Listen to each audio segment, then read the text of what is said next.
అలంకరించాల్సిందిగా కోరుతున్నాము.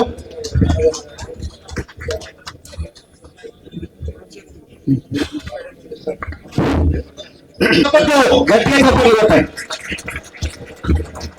శ్రీ నారాయణ గారు దేశీ ఉద్యమాల పితామహులు శ్రీ నారాయణ గారిని కూడా వేదిక అలంకరించాల్సిందిగా రిక్వెస్ట్ చేస్తున్నాం. రండి సార్, అలంకరించాల్సిందిగా రిక్వెస్ట్ చేస్తున్నాం. జ్యోతిక గారు అందరూ గట్టిగా చప్పట్లు కొట్టాలి. మన ఆనందాన్ని ఏ విధంగా వ్యక్తపరుస్తాము? చప్పట్లతోటి గట్టిగా చప్పట్లు కొట్టాలి. ప్రొఫెసర్ సుదర్శన్ గారు, ప్రొఫెసర్ సుదర్శన్ రావు ఉస్మానియా యూనివర్సిటీ అలంకరించాల్సిందిగా మంగళ రాజేందర్ గారు, మంగళ రాజేందర్ గారు జడ్జి గారు న్యాయాధిపతికి రావాల్సింది. ఈ మొదటి సెషన్ ప్రత్యేకంగా మేము రిక్వెస్ట్ చేసిందంటే ఇది నాన్ పొలిటికల్ సెషన్ గా ఉండాలి. ఎందుకంటే పొలిటికల్ పార్టీ ఆవిర్భావం ఈ సెషన్ తర్వాత జరగబోతుంది.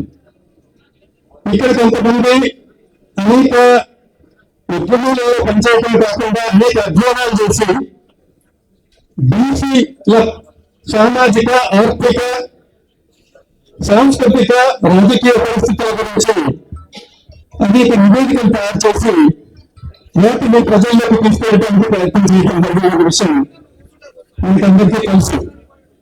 కాబట్టి ఒక రాజకీయ పార్టీ ఆవిర్భావం అవుతున్న సందర్భంలో ఆ పార్టీ అది బీసీ పార్టీ, బీసీల కొరకు, బీసీల ద్వారా బీసీల అభివృద్ధి కొరకై, బీసీల రాజ్యాధికార కొరకై ఏర్పడబోయే పార్టీ కాబట్టి ఆ పార్టీ ఏ విధంగా ఇక్కడి నుంచి ఈ రోజు నుంచి తన పోరాటం కొనసాగిస్తుందో అన్న విషయం గురించి ప్రత్యేకంగా నాన్ పొలిటికల్ ఐడియాస్ ఇవ్వడానికి మాత్రమే ఈ మొట్టమొదటి సెషన్ ఏర్పాటు చేయబడింది. కాబట్టి సాధారణంగా ఇది అన్కన్వెన్షనల్ అని ఎవరు అనుకుంటూ ఉంటారు, ఉండొచ్చు కూడా. ఎందుకంటే మనం ఆల్టర్నేటివ్ పాలిటిక్స్ పోరాడుతున్నాం, ఆల్టర్నేటివ్ ఎజెండా సెట్ చేయబోతున్నాం, ఆల్టర్నేటివ్ మూవ్మెంట్ చేయబోతున్నాం, అదేవిధంగా ఆల్టర్నేటివ్ ఐడియాలజీ ప్రపోజ్ చేయబోతున్నాం. ఈ బ్యాక్గ్రౌండ్ లో ఈ కొత్త పార్టీ ఆవిర్భవిస్తుంది కాబట్టి ఆ పార్టీ ఏ విధంగా క్రమశిక్షణతో ముందుకు వెళ్లాల్సిన అవసరం ఉందో అన్న విషయాన్ని నేను ప్రత్యేకంగా చెప్పడానికి ఈ చిన్న సమావేశం ఇందులో అందరూ కొండలరావు గారు 10 minutes మాట్లాడతారు, మిగతా వాళ్ళందరూ 5 minutes మాట్లాడతారు. ఒక డైరెక్షన్ ఇవ్వడానికి ప్రయత్నం చేస్తారు. కాబట్టి మీరు ఈ విషయాన్ని అంగీకరిస్తూ మిమ్మల్ని ప్రొసీడ్ కమ్మంటారని నేను ఆశిస్తున్నాను. ఎందుకంటే నాన్ పొలిటికల్ ఐడియాస్ అనేది మీటింగ్ లో ముందు వచ్చి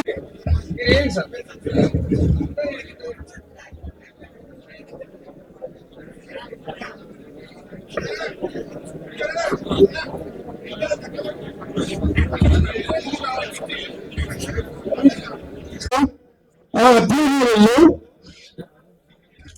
కొన్ని విషయాలు మాత్రమే అందరికీ తెలుసాయి.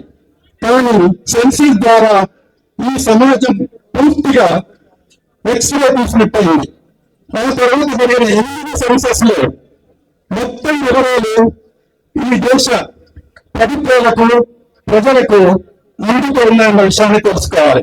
అయితే ప్రతిసారి కూడా ఈ సెన్సస్ ను అందరికీ అందుబాటులో తేలియకుండా ఉండడానికి అనేక అడ్డంకులను సృష్టిస్తున్న విషయాన్ని మనం గమనించాలి. ఏదైనప్పటికీ 1931లో చివరి సెన్సస్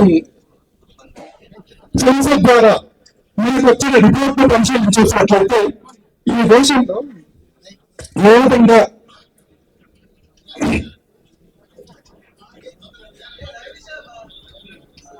ఈ దేశ ప్రజలను విడదీసి పాలించడం జరిగిందో మనం పరిశీలిస్తున్నాం. ఈ సందర్భంలో ప్రత్యేకంగా తెలియజేసేది ఏంటంటే 1919లో డిప్రెషన్ క్లాసెస్ ఒక లిస్టు తయారైంది. ఆ డిప్రెషన్ క్లాసెస్ బీసీలు, ఎస్సీలు, ఎస్టీలు, మైనారిటీలుగా ఉన్నారు. 1930 వరకు వచ్చే వరకు ఆ డిప్రెషన్ క్లాసెస్ లో ఓన్లీ ఎస్సీలు, ఎస్టీలు మాత్రమే ఉన్నారు. కాబట్టి రాజ్యాంగ సభ ముందుకు చర్చ వచ్చినప్పుడు బీసీల లిస్టు లేదు అని చర్చల్లో వచ్చిన సందర్భంగా బీసీలు లిస్టు తయారు చేయడానికి ఆ తర్వాత రాజ్యాంగంలో అనేక ఒడిదుడుకుల తర్వాత కమిషన్ ఏర్పాటు చేసి లిస్టులను తయారు చేయాల్సిందిగా చెప్పడం జరిగింది. ఎస్సీ, ఎస్టీలు మాత్రమే 1935లోనే లిస్టెడ్ క్లాసెస్ గా ఉన్నాయి కాబట్టి ఆ లిస్టెడ్ క్లాసులకు ప్రత్యేకంగా రాజ్యాంగ సంవిధాన సభలో రిజర్వేషన్ ఇవ్వడం జరిగింది. ఇంకా స్వాతంత్రానికి ముందు చారిత్రాత్మకంగా బీసీలు ఎక్స్క్లూడ్ చేయబడ్డారు. రాజ్యాంగ నిర్ణయంలో ఎక్స్క్లూడ్ చేయబడ్డారు. బీసీలను గుర్తించడంలో ఎక్స్క్లూడ్ చేయబడ్డారు. రాజ్యాంగ నిర్ణయంలో కూడా బీసీలంటే ఎవరు అన్నది డిఫైన్ చేయడం జరగలేదు. This is the greatest Indian tragedy. ఎందుకంటే రాజ్యాంగంలో బీసీలంటే ఎవరు అన్నది స్పష్టంగా విభజించలేకపోయారు. కాబట్టి అప్పటి నుంచి ఇప్పటి వరకు అన్ని కోర్టులలో బీసీలు ఎవరు అనే దానిపైన ఆ తర్వాత సరే education, social and education backward class చేరొచ్చు. అది కూడా undefined, not properly defined. Commissions కొన్ని డిఫైన్ చేయడానికి ప్రయత్నం చేశాయి, కానీ కోర్టులు దాన్ని అంగీకరించకుండా కొనసాగించడం జరిగింది. బీసీల సంఖ్య లేదు, బీసీలు డిఫైన్ చేయడం లేదు. కాబట్టి బీసీలో అంతటా ఇగ్నోర్ చేయబడ్డారు. ఒక ఎగ్జాంపుల్ మాత్రమే చెప్పి నేను చెప్పాను. ప్లానింగ్ కమిషన్ 11 సంవత్సరాల 11 పంచవర్ష ప్రణాళికల తర్వాత ఈ దేశంలో ప్లానింగ్ కమిషన్ ఏం చెప్పిందంటే ప్లానింగ్ కమిషన్ ప్రణాళికలు బీసీల కొరకు ప్రత్యేకంగా వేయలేకపోయింది. ఎందుకు వేయలేకపోయిందంటే రాష్ట్రాల వారి, ప్రాంతాల వారి, కులాల వారి వాళ్ళ సోషల్, ఎకనామిక్ అండ్ పొలిటికల్ అభివృద్ధి లెక్కలు మా దగ్గర లేవు కాబట్టి మీరు వాళ్ళ అభివృద్ధికి ప్రణాళికలు వేయలేకపోయామని చెప్పారు. This is share in the part of the then ruling party. కాబట్టి ఈ దేశంలో కాంగ్రెస్ పార్టీ, బీజేపీ, అదేవిధంగా మిగతా పార్టీలు, అగ్రకుల ఆధిపత్యంలో ఉన్న అన్ని పార్టీలు, అదేవిధంగా చాలా చోట్ల ఏర్పడ్డ ఈ ఎన్డీఏ కావచ్చు, యూపీఏ కావచ్చు, ఆ తర్వాత ఇప్పుడు ఏర్పడ్డ పార్టీలు కావచ్చు, యునైటెడ్ ఫ్రంట్స్ కావచ్చు, వీళ్ళన్నీ కూడా ఏ విధంగా బీసీలను దూరం పెట్టడం జరిగింది అన్న విషయం. ఈ విషయంలో అన్ని రాజకీయ పార్టీలు ఒకే పద్ధతిని అవలంబించాయి. బీసీలను తొలగించాలి, లేదా బీసీలను దూరం పెట్టాలి, లేదా బీసీలను మెయిన్ స్ట్రీమ్ లో ఎక్కడ ఏ సెక్టార్ లో కూడా రానివ్వకుండా చూడాలి. కాబట్టి ఒక చారిత్రాత్మక కుట్ర అనేది మనకు చరిత్రలో కనపడుతుంది, రాజ్యాంగ నిర్మాణంలో కనపడుతుంది, స్వాతంత్రం రాకముందు కనపడుతుంది, స్వాతంత్రం వచ్చాక కూడా మనకు కనపడుతుంది. అందుకే అప్పటి నుంచి ఇప్పటి వరకు మళ్ళీ సెన్సస్ చేయదలుచుకోలేదు. సెన్సస్ తో స్టార్ట్ అయింది ఈ దేశంలో ఎవరు ఏ విధంగా ఉన్నారు. మళ్ళీ స్వాతంత్రం వచ్చినాక కూడా సెన్సస్ చేయడానికి ఏ రాజకీయ పార్టీ కూడా ఒప్పుకోలేదు. దీంట్లో కాంగ్రెస్ అంతా ఉంది, బీజేపీ అంతే ఉంది. రాష్ట్రంలో కూడా తెలంగాణ ఆవిర్భవించిన తర్వాత బీఆర్ఎస్ పార్టీ కుటుంబ సర్వే చేసినప్పటికీ దాన్ని బయట పెట్టడానికి ప్రయత్నం చేయలేదు. అదేవిధంగా సోషల్ ఎకనామిక్ క్లాస్ సర్వేని చేసినప్పటికీ దేశంలో కేంద్రంలో దాని రిపోర్ట్ బయట పెట్టడానికి ప్రయత్నాలు చేయలేదు. అంటే డేటా చోరీ ఈ దేశంలో బయటకు వచ్చింది. మొదటి నుంచి డేటా ప్రజలందరికీ తెలియడానికి వీల్లేదు. ఈ దేశంలో ప్రజలు ఎంతమంది ఆత్మహత్యలు చేసుకున్నారు, ఎందుకు చేసుకుంటున్నారు అనేది నిర్ధారితంగా తెలియడానికి వీల్లేదు. ఈ దేశంలో సామాజికంగా, ఆర్థికంగా, రాజకీయంగా, సాంస్కృతికంగా ఏ కులాలు ఏ స్థాయిలో ఉన్నాయి, ఎందుకు ఆ స్థాయిలోనే ఉండిపోతున్నారు, ఎందుకు ఇంకా వెనుకబడుతున్నారు, ఎందుకు అభివృద్ధిలో భాగస్వామ్యం లేదు, ఎందుకు నిర్ణయకరణ భాగస్వామ్యం లేదు, ఎందుకు వాళ్ళు ఏ నిర్ణయకరణ వ్యవస్థలలో కూడా లెజిస్లేటివ్ వ్యవస్థలలో కూడా యంత్రాంగంలో, ప్రభుత్వ యంత్రాంగంలో, జ్యుడిషియరీలో ఎక్కడా కూడా వాళ్ళు నిర్ణయాత్మక పాత్ర పోషించడానికి అవకాశం దొరకలేదు. అన్ని రాజకీయ పార్టీలు కూడా ఈ దేశంలో అదే కొనసాగిస్తూ వచ్చారు. కాబట్టి తెలంగాణ వచ్చింది. తెలంగాణ రాకముందు ఉద్యమంలో బీసీలు ఎంతో పెద్ద ఎత్తున పోరాటం విషయం మీకు అందరికీ తెలుసు. చిన్న చిన్న కులాలు రోడ్ల మీదకి వచ్చి తన పన్నులతో వచ్చి నిరంతరంగా ఎవరు చెప్పుకుంటారో ఉద్యమాలు చేశారు. వాళ్ళు ఏమీ కోరుకోలేదు. తెలంగాణ వస్తే తమ బతుకులు బాగుపడతాయని మాత్రమే అనుకున్నారు. కానీ తెలంగాణ వచ్చిన తర్వాత వాళ్ళు ఏమి కోరుకోలేదు. దీనికి శ్రీకృష్ణ కమిటీ ఒక ఎగ్జాంపుల్ చెప్పింది. తన నివేదిక సమర్పించినప్పుడు ఈ బీసీ కులాలని ఆస్పైరింగ్ క్లాసెస్ అన్నారు. ఆస్పైరింగ్ క్లాసెస్ ఎందుకు కాంగ్రెస్ అంటే తెలంగాణ వచ్చిన తర్వాత వాళ్ళ బతుకుల్లో ఏదో మార్పు జరగబోతుంది, వాళ్ళు అన్ని రంగాలలో కూడా వాళ్ళు పార్టిసిపేట్ కావడానికి అవకాశాలు లభిస్తాయి అని శ్రీకృష్ణ కమిటీ దాంట్లో పేర్కొంటున్నది. కాబట్టి తెలంగాణ వాళ్ళ కొరకన్నా రావాలని కూడా ఆ రిపోర్ట్ లో పేర్కొనడం జరిగింది. అంటే బీసీ, ఎస్సీ, ఎస్టీ మైనారిటీల కొరకు తెలంగాణ ఏర్పాటు కావాల్సిన అవసరమైన ఒక చోట పెట్టడం జరిగింది.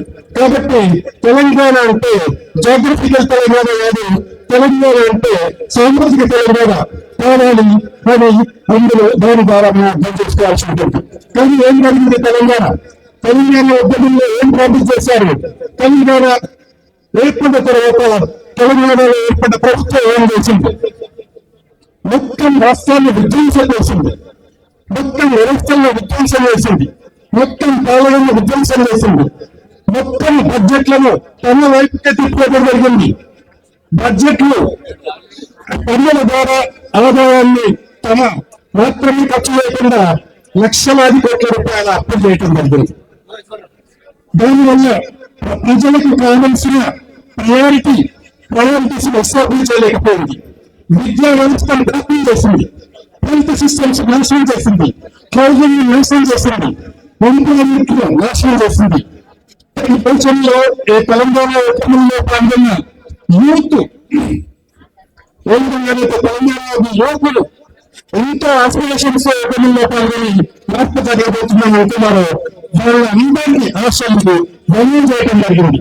వన్యం చేయడం కాకుండా ఉద్యమాలు చేస్తే చివరికి అక్కడ ఎన్నికల పార్టీ దగ్గర ఉద్యమాలు చేసే స్థలాన్ని కూడా ప్రభుత్వం టేకవర్ చేసి ఉద్యమాలు చేయడానికి వీళ్ళని చెప్పింది. ఇక్కడ ఒక డిక్టేటోరియల్ గవర్నమెంట్, ఒక ఫ్యామిలీ ఓరియంటెడ్ గవర్నమెంట్ ఏర్పాటుకు వాళ్ళు మూలకారణమయ్యారు. తెలంగాణను పూర్తిగా విధ్వంసం చేశారు. కాబట్టి 9 ఎలక్షన్ల తర్వాత ప్రజలు ఆ పార్టీ పైన అసహ్యంతో ఇంకో పార్టీని కల్పించుకున్నారు. కానీ ఇంకో పార్టీ కూడా బీసీలకు సంబంధించిన పార్టీ కాదని ఇంతకుముందు చెప్పాను.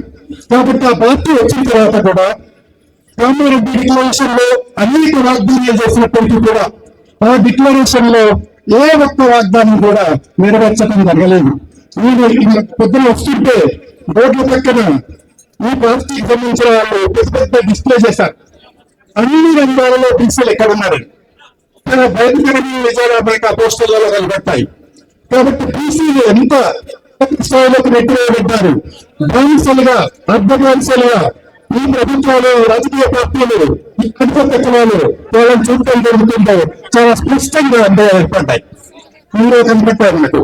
కాబట్టి ఇప్పటికైనా బీసీలు మేల్కొనకపోతే, ఇప్పటికైనా ఇప్పటికైనా బీసీలు కనుక తన హక్కులను తెలుసుకోకపోతే, ఇంకా ముందు కూడా ఈ ఆధిపత్య కులాల పోస్టులకు ఏం చేసుకోకపోతే, మా ఏం కొట్టే ఓటాలు ఏం చెప్తారంటే ఈ రాజకీయ పార్టీల్లో బీసీలకు పదవులు ఇచ్చాయని చెప్తారు.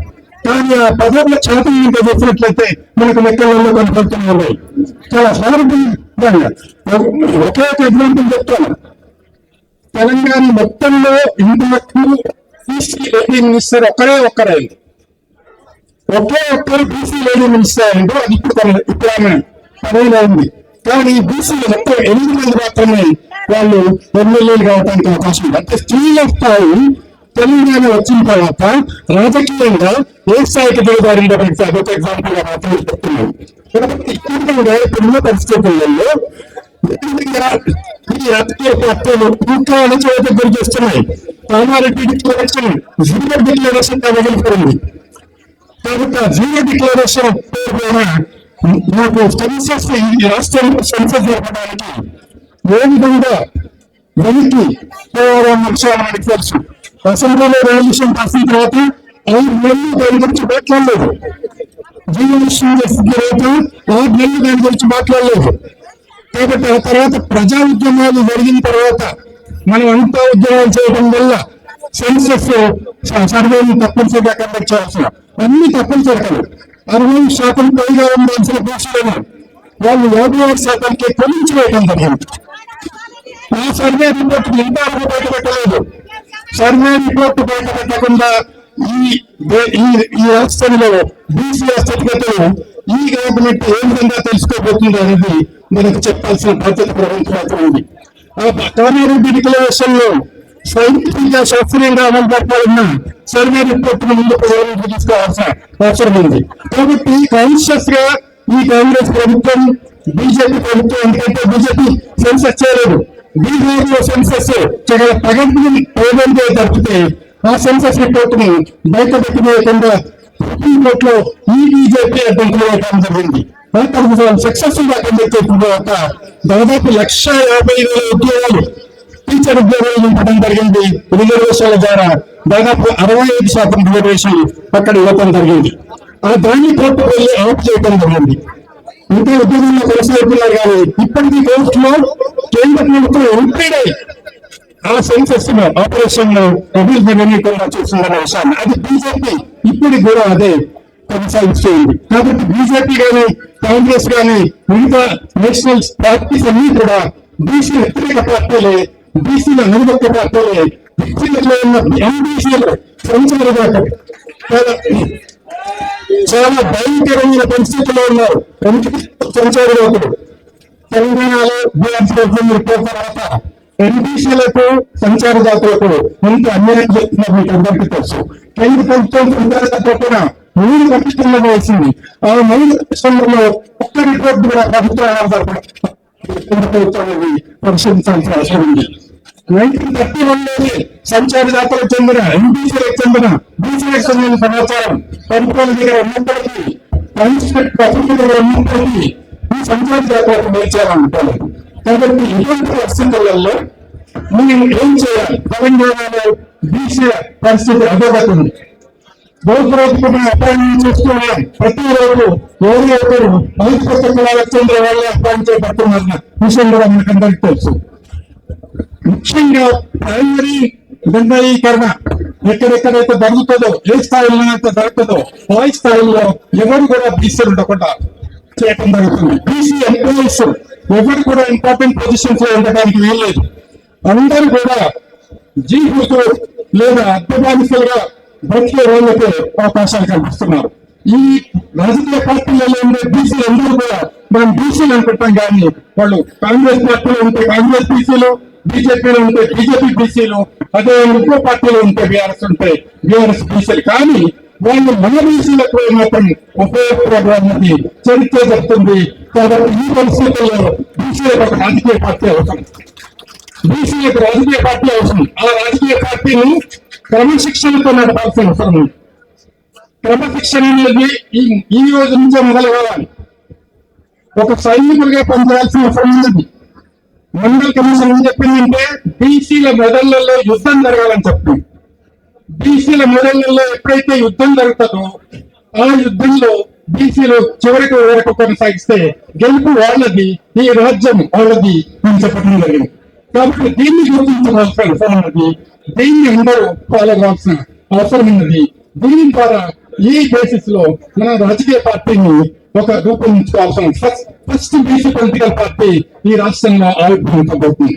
కాబట్టి నేను ఇక్కడ స్టార్ట్ చేస్తాను. మీ మిత్రులు ఆ రాజకీయ పార్టీ ఏ విధంగా పనిచేస్తే బాగుంటుంది, ఆ రాజకీయ పార్టీ ఏ విధంగా ఆర్గనైజ్ అయ్యి బీసీ కులాలన్నింటినీ ఏ విధంగా కలుపుకొని ముందుకు పోవాల్సిన అవసరం ఉంటుంది అన్నది మా మిత్రులు మాట్లాడతారు. నేను ఇక్కడ స్టాప్ చేస్తాను. రాష్ట్ర నలుమూలల నుంచి వేలాదిగా ఈ సభను విస్తరించిన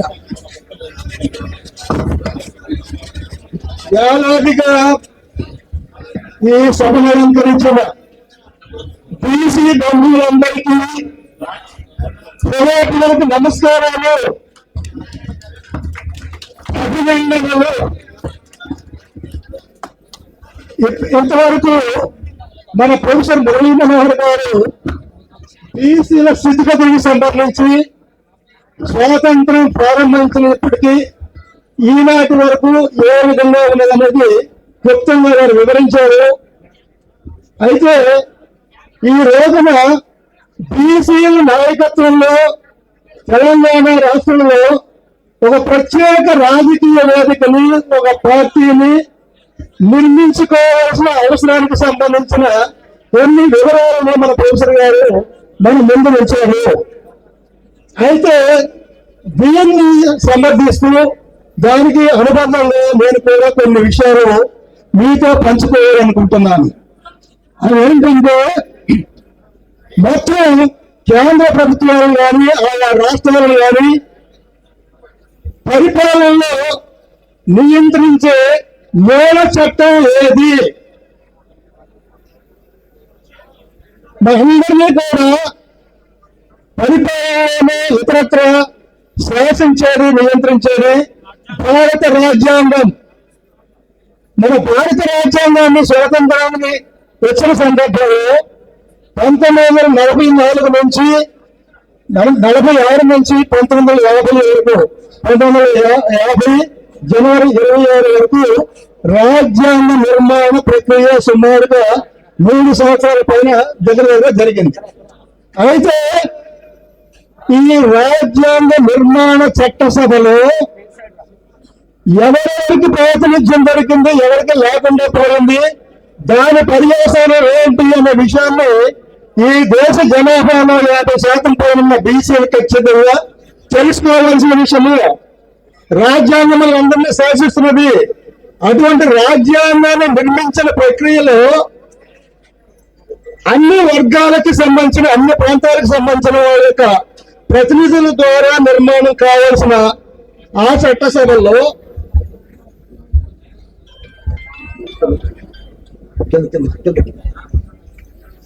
బీసీలకి, అంటే ఈ దేశ జనాభాలో సగం పైన బీసీలకి ఒక్క ప్రతినిధి కూడా రాజ్యాంగ నిర్మాణ చట్టసభ లేదు.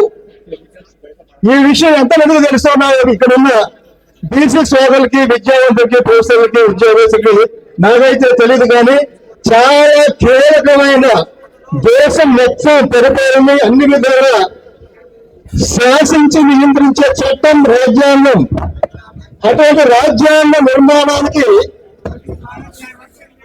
ఆ నిర్మించే ప్రక్రియలో అన్ని ప్రాంతాలకి, అన్ని వర్గాలకు సంబంధించిన ప్రతినిధులు ఉండవలసి ఉండగా 50% పైన బీసీలకు సంబంధించిన ఒక్క ప్రతినిధులు లేకుండా రాజ్యాంగ నిర్మాణం జరిగిపోయింది. ఈ పరిస్థితిలో బీసీల యొక్క అభివృద్ధికి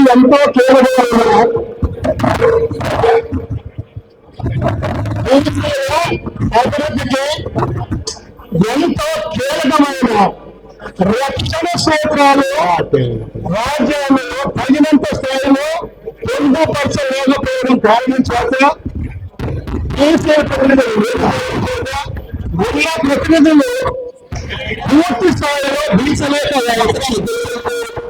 వారికి ప్రతినిధులను రక్షించడానికి పొందుపరిచిన కారణం చేత విద్యారంగంలో కానీ, ఉద్యోగ రంగంలో కానీ, రాజకీయ రంగంలో కానీ సంబంధించిన విషయాలు జీఎస్టీలకి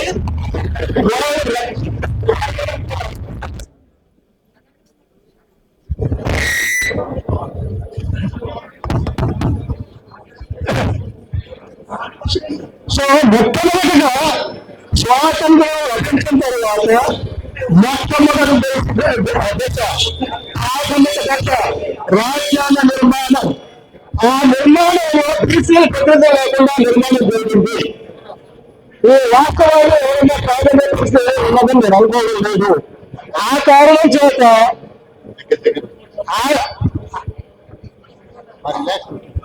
ఆధిపత్య శక్తులతోటి ఆధిపత్య కులాలతోటి వర్గాలతో పోటీ పడి తమ వంతు అవకాశాలను విద్యా రంగంలో కానీ ఉద్యోగ రంగంలో కానీ రాజకీయ రంగంలో కానీ సాధించుకునే పరిస్థితుల్లో బీసీలకు లేదు. అటువంటి వారికి రాజకీయ రిజర్వేషన్ లేకుండా పోయిన కారణం చేత రాజకీయంగా 75 సంవత్సరాల బీసీలు తమ వంతు అధికారాన్ని రాజకీయ రంగంలో సాధించడానికి అవకాశం లేకుండా పోయింది.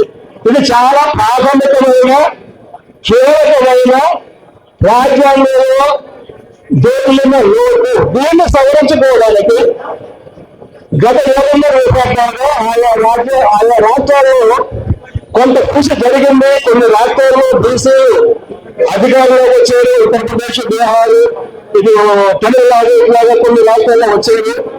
అయితే తెలుగు రాష్ట్రాల్లో మాత్రం దక్షిణ భారతదేశంలో తెలుగు రాష్ట్రాల్లో తెలంగాణ కానీ ఆంధ్రప్రదేశ్లో కానీ ఈనాటి వరకు కూడా బీసీలు 50% పైన బీసీలు 56 ఆ ప్రాంతంలో ఉంటారని చెప్తున్నారు. ఇటువంటి బీసీలకు ఏనాడు కూడా రాజకీయ నాయకత్వం దొరకలేదు. ఇంతవరకు ఆధిపత్య కులాలు రాజ్యంలోకి వచ్చారు.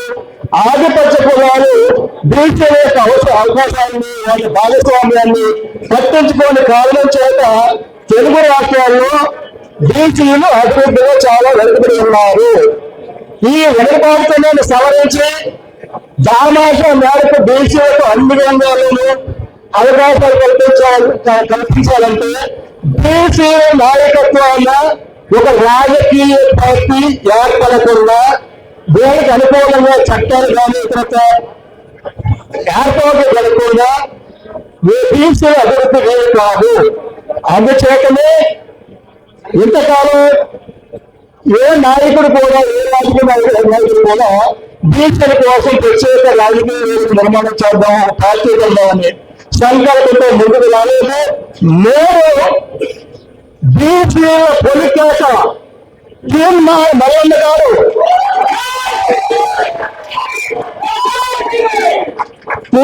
మల్లన్న గారు ముందుకొచ్చి భవిష్యత్తులో బీసీలను నేను రాజకీయ వేదిక ఏర్పాటు చేసిన కారణం చేత మనం అంతా ఇక్కడ ఉన్నాము. చాలా సంతోషంతో విషయము సెప్టెంబర్ 17, 2025 తీర్మల మల్లన్న గారు బీసీలకి ఒక పరికారంగా ముందుకు వస్తున్నాడు. అందరూ ఆహ్వానిద్దాము.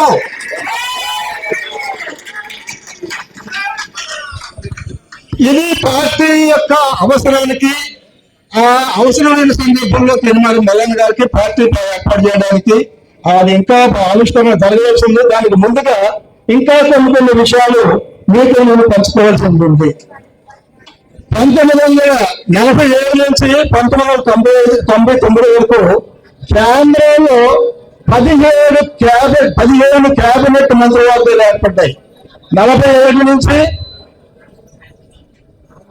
1990 వరకు 15 క్యాబినెట్లు. ఆ క్యాబినెట్ లో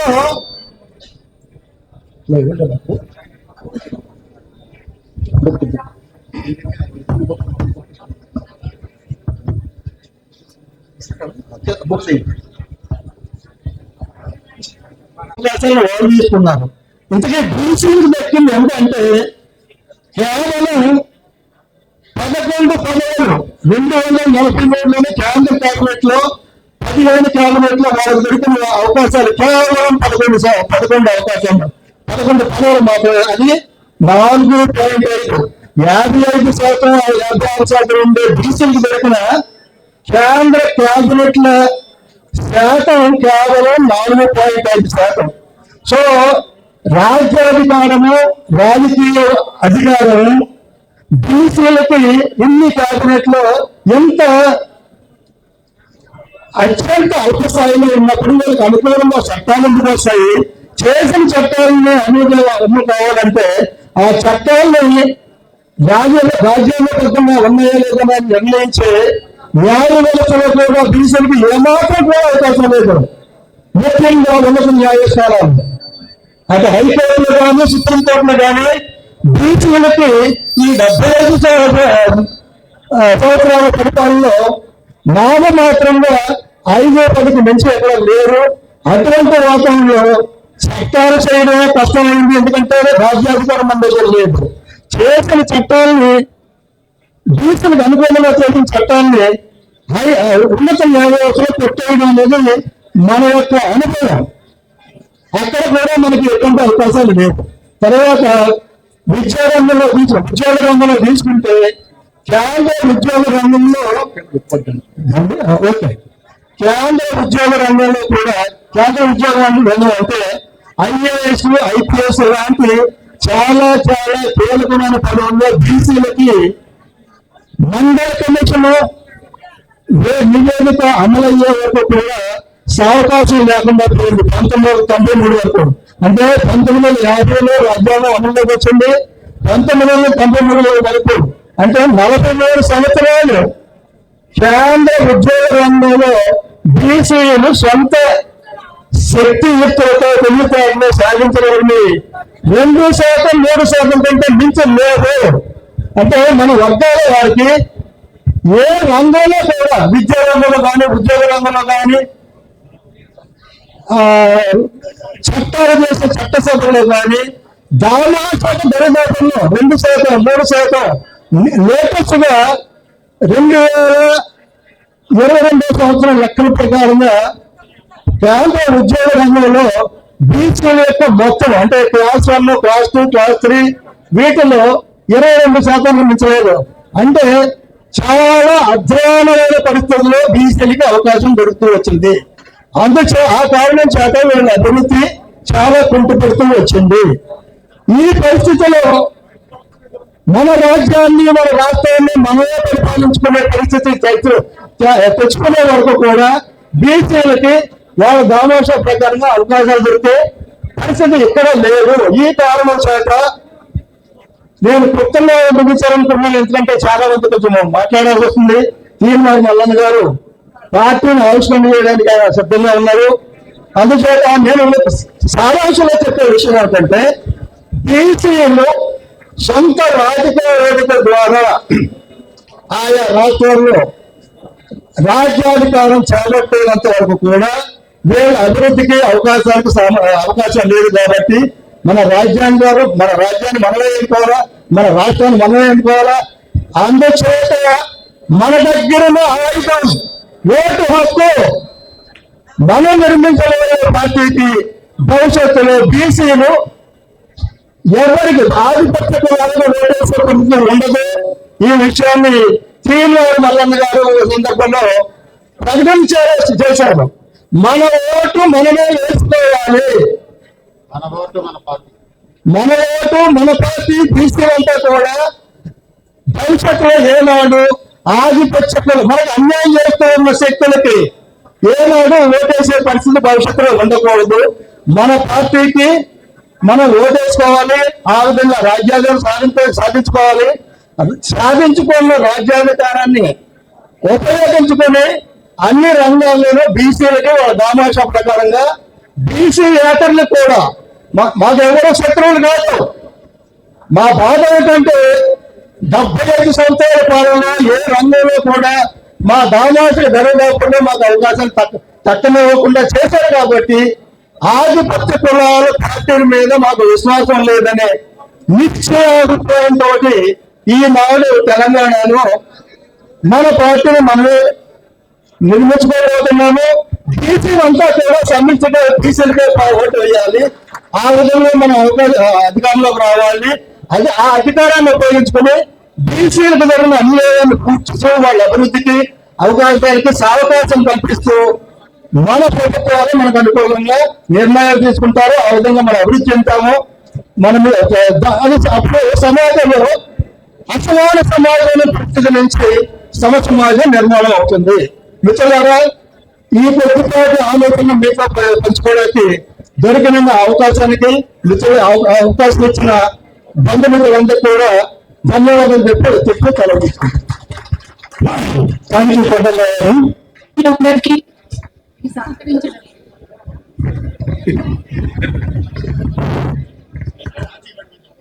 బీసీ బంధువులందరికీ నా శుభాకాంక్షలు.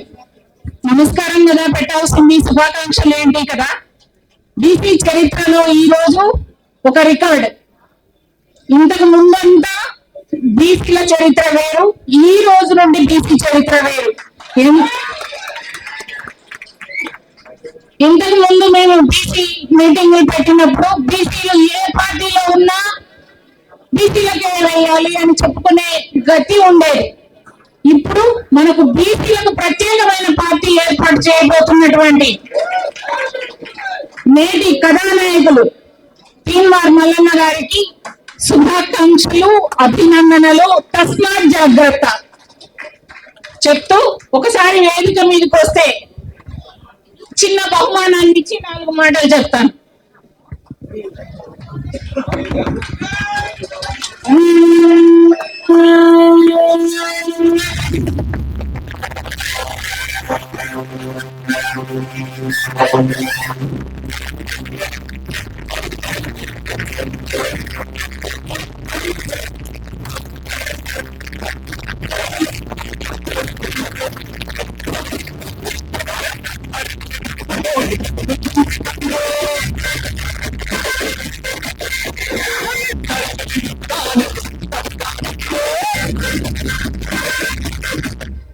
అందులో ఏముంది అంటే, స్వాతంత్ర్యానికి పూర్వం నుండి బీసీల బతుకులు ఎలా ఉన్నాయి అని ఉంటుంది. అందుకోసం అది వారికి ఇచ్చిన కథల రూపంలో ఉంది.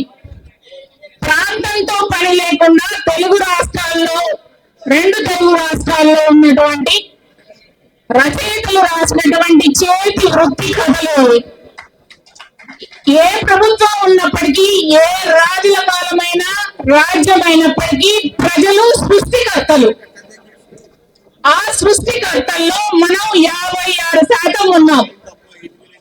అందులో మన శాతం, మహిళల శాతం. మరి రేపు ఈ రోజు ఆవిష్కరించబడే పార్టీ మాకు బీసీ మహిళలకు ఇంతకు ముందు చరిత్రలో లేనటువంటి భాగస్వామ్యాన్ని ఇవ్వాలని కోరుకుంటున్నాను.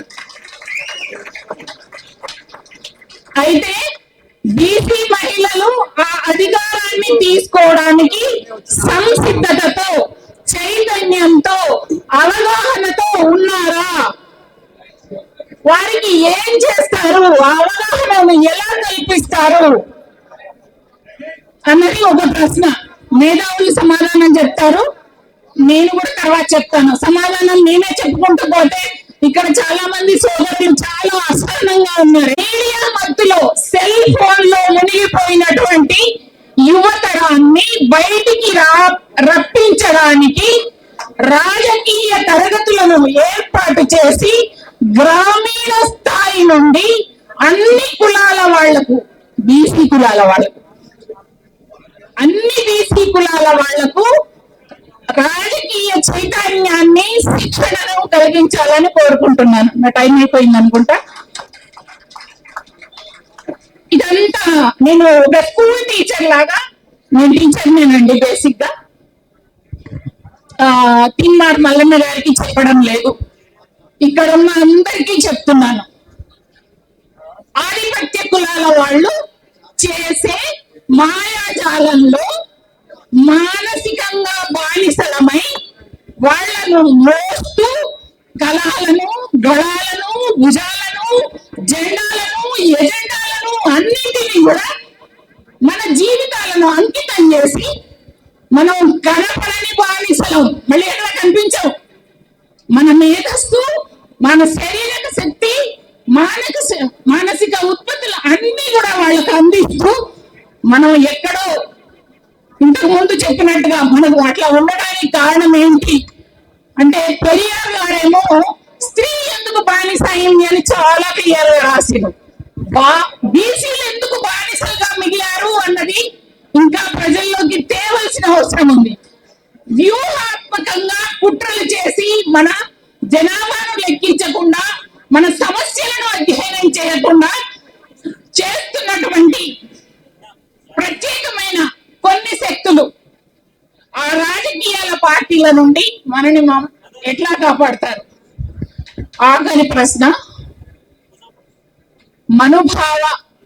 భావజాలాన్ని ఎట్లా ఎదుర్కొంటారు? మీ వ్యూహాలు ఏంటి? ప్రస్తుతం మేము మరొకసారి రాజకీయాల్లోకి పోతున్నాం. మేము ఇన్ ద సెన్స్ మహిళలు, బీసీలు మనమంతా ఎక్కడి నుంచో పుట్టిన వాళ్ళలో లెక్క వేస్తున్నాం.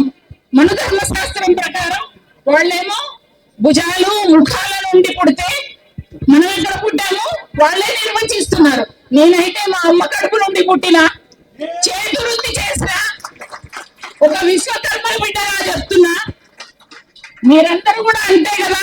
అది చాటాలి అంటే బీసీల పార్టీకి బీసీల ఓటేసుకోవాలి. మనను మనం ఏమైనా చిన్న చిన్న సమస్యలు వచ్చినా రోడ్డు మీదకి వేసుకోకుండా మనను మనం కడుపులో పెట్టుకొని దాచుకోవాలి. ధన్యవాదాలు. జోహార్ పెరియార్ రామస్వామి నాయకర్ కి జై తెలంగాణ.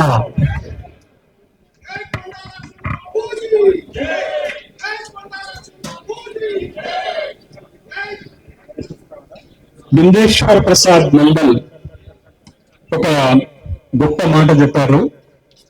సామాజిక వెనుకబాటుతనంపై పోరాటం బలహీన వర్గాల మెదల నుండి ప్రారంభమవ్వాలి అని చెప్పారు.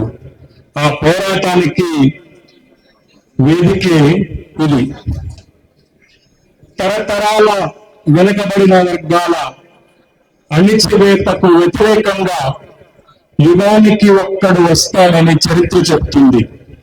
ఆ యుగానికి ఒక్కడు ఎవరో కాలమే నిర్ణయిస్తుంది.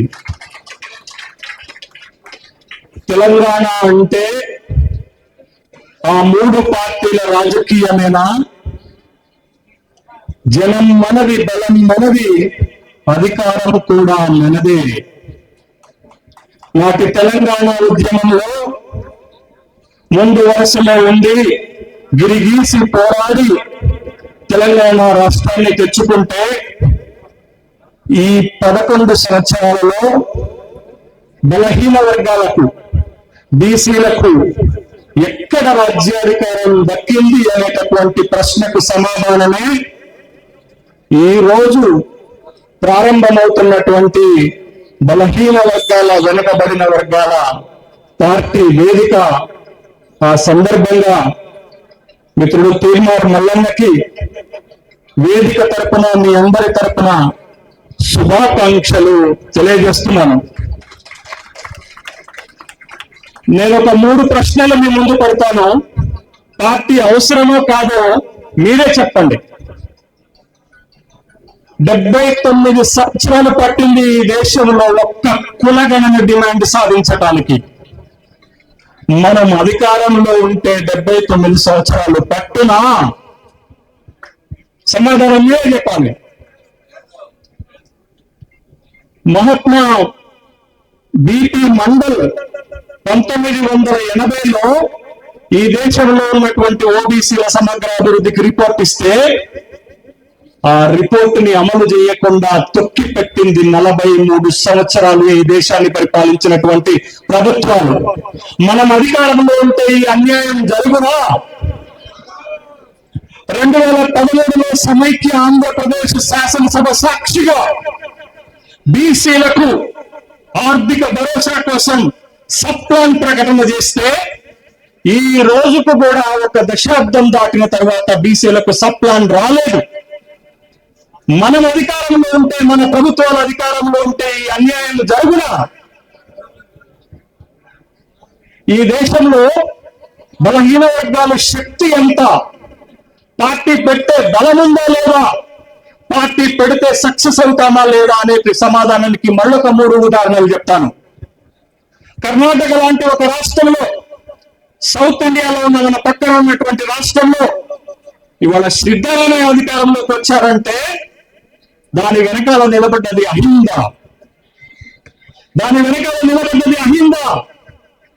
మల్లన్న వెనకాల ఎవరు నిలబడతారో మనమే ప్రశ్న వేసుకోవాలా. ఇవాళ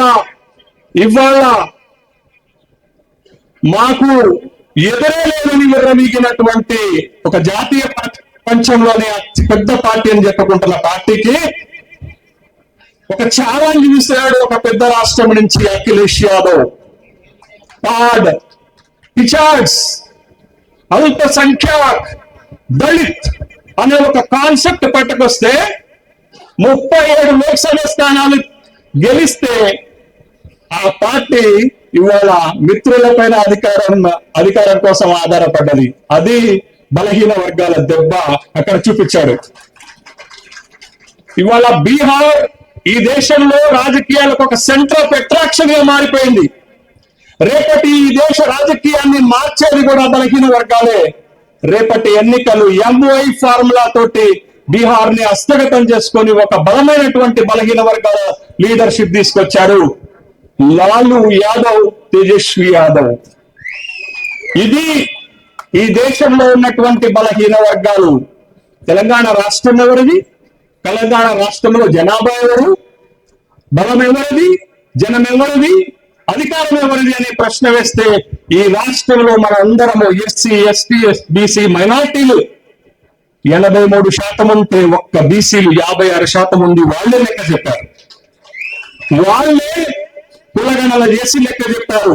56% జనాభా మనకి మనమే ఓటేసుకుంటే ఈ రాష్ట్రంలో అధికారం ఎవరికి వస్తుంది అనేటటువంటి ప్రశ్న మనం వేసుకోవాలి. అందుకే మన పార్టీ, అందుకే మన వర్గాల పార్టీ. ఎందుకు పార్టీ? దేనికోసం పార్టీ? ఏ అణిచివేతకు వ్యతిరేకంగా పార్టీ? ఏ అంశాల కోసం మేము పార్టీ ప్రతిపాదన చేస్తున్నాం? ఒక 3 అంశాలు చెప్తాను, చాలా క్లుప్తంగా చెప్తాను. అధికారం కోసం, అధికారం దక్కని దానికి వ్యతిరేకంగా, అవకాశాలు దక్కని దానికి వ్యతిరేకంగా, ఆర్థికంలో జరిగిన అన్యాయానికి వ్యతిరేకంగా ఇవాళ మనం పార్టీ పెట్టబోతున్నాం. ఒక్కొక్క దానికి ఒక్కొక్క ఉదాహరణ చెప్తారు. అధికారం, అయ్యా 58 ఏళ్ళు సమైక్య ఆంధ్రప్రదేశ్ కొనసాగితే, 11 ఏళ్ళు ప్రత్యేక తెలంగాణ రాష్ట్రం కొనసాగితే, 16 మంది అక్కడ ముఖ్యమంత్రులు పాలన చేస్తే, 2 ఇక్కడ ముఖ్యమంత్రులు పాలన చేస్తే, 18 మంది ముఖ్యమంత్రులు పాలన చేస్తే 68 సంవత్సరాల్లో ఒక్క బీసీకి అవకాశం దొరకదా? ఒక్క బీసీకి అధికారం దక్కదా? ఇగో ఈ అన్యాయానికి వ్యతిరేకంగా, అధికారానికి దూరంగా నెట్టివేసినటువంటి తిరుగుబాటుకి వ్యతిరేకంగా ఇవాళ మనం పార్టీని పట్టుకొస్తున్నాం. అవకాశాలు ఎక్కడంటే అధికారం ఇవ్వరు, అవకాశాలు ఇవ్వరు. అవకాశం జనాభా ప్రకారంగా ఇవాళ 60 మంది ఎమ్మెల్యేలు తెలంగాణ శాసనసభలో ఉన్నారు. ఎంతమంది ఉన్నారు? ఎన్ని పార్టీలు ఎన్ని టికెట్లు ఇచ్చాయండి? ప్రధాన 2 రాజకీయ పార్టీలు మనకి ఇచ్చినటువంటి టికెట్లు ముష్టి వేసినట్టు వేస్తారా? 21 టికెట్లు ఇస్తే ఇవాళ అధికారంలో ఉన్నటువంటి పార్టీ నుంచి గెలిచిన బీసీలు 8 మంది మాత్రమే. 60 మంది ఉండాల్సిన చోట ఈ శాసనసభలో ఉన్నటువంటి వాళ్ళు 21 మంది. ఎక్కడ అవకాశం? ఎక్కడ అవకాశం? ఒక నామినేటెడ్ పదవి వస్తే, ఒక రాజ్యసభ పదవి వస్తే, ఒక ఎమ్మెల్సీ పదవి వస్తే ఎవరు ముందు వరుసలో ఉంటారు? ఎవరు ప్రతిపాదనలు వస్తారు? ఇవాళ మల్లన్న ప్రాతినిధ్యం వహిస్తున్నటువంటి సభలో, విధాన మండలిలో 40 స్థానాలు ఉంటే బీసీలకు ఉన్నది 11. ఆ 11 కూడా మనం అందరం మొత్తుకుంటే మనం 4 ఇచ్చారు. ఆ 4 ఇవ్వకపోతే మన వాటా 7. ఇదా అవకాశాలు? ఇదా అవకాశాలు? ఇక ఆర్థికానికి వద్దాం. మరీ అన్యాయం. భిక్షమేసినట్టుగా కూడా బీసీలకు బడ్జెట్ లో నిధులు వెయ్యారు. తెలంగాణ వచ్చిన తర్వాత 12 బడ్జెట్లు పెడితే బీసీలకు ఇచ్చినది ముష్టి. లక్షల కోట్లు బడ్జెట్ పెడతారు. ఇవాళ బడ్జెట్ అంతా 3,04,000 కోట్లు పెడితే బలహీన వర్గాలకు ఇచ్చేది ఎంత అంటే 3.2%.